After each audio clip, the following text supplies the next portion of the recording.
À 17 ans, et je ne sais même pas en plus comment j'ai pu tomber là-dedans, il n'y avait aucune raison que j'aille là-bas.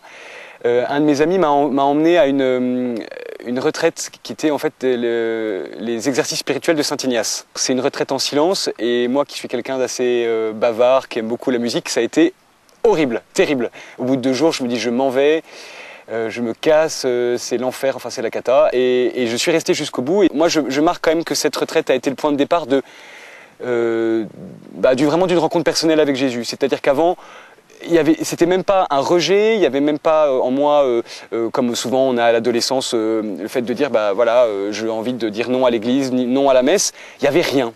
Il n'y avait rien. Et cette retraite, ça a été vraiment, ah oui, mais en fait il y a quelque chose. Et notamment, moi j'ai vraiment l'impression que le Seigneur est venu me trouver pendant cette retraite dans le silence. Dans les événements aussi de mon parcours avec Jésus, il y a eu la découverte de l'adoration.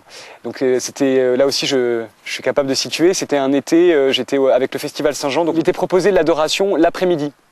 Et donc il faisait un temps merveilleux, on était un peu comme dans un endroit comme ici, il faisait beau, et j'étais scotché parce qu'il y avait plein de jeunes qui avaient pris de leur temps dans cet après-midi, alors qu'il y avait plein de choses qui étaient proposées par ailleurs, pour aller se poser devant le Saint-Sacrement. Et pour moi, l'adoration était quelque chose qui était réservé aux professionnels.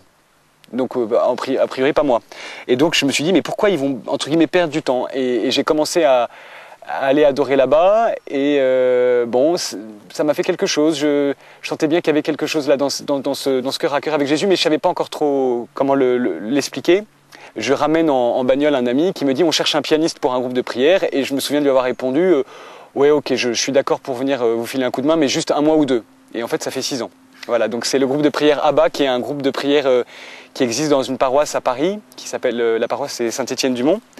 Et depuis 6 ans, en fait, on propose tous les mercredis soirs 1h30 d'adoration pour les jeunes. Et ce qui est incroyable, c'est de voir que depuis 6 ans, on a entre 200 et 300 personnes qui viennent adorer le Seigneur. Alors au début, effectivement, on lui dépose plein de choses, on intercède beaucoup, on prie pour les... Moi, j'essaie de prier pour les gens que j'aime, pour les gens de ma famille.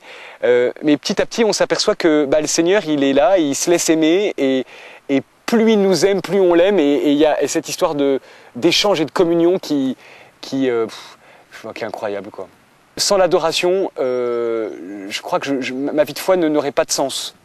Enfin, que c'est vraiment ça qui après me donne envie d'aller me confesser, me donne envie d'aller à la messe, me donne envie d'aller d'essayer de prier chez moi. Enfin, et je sais que c'est vraiment le point de départ de plein de choses pour tenir et pour avoir une vie de foi dans l'année.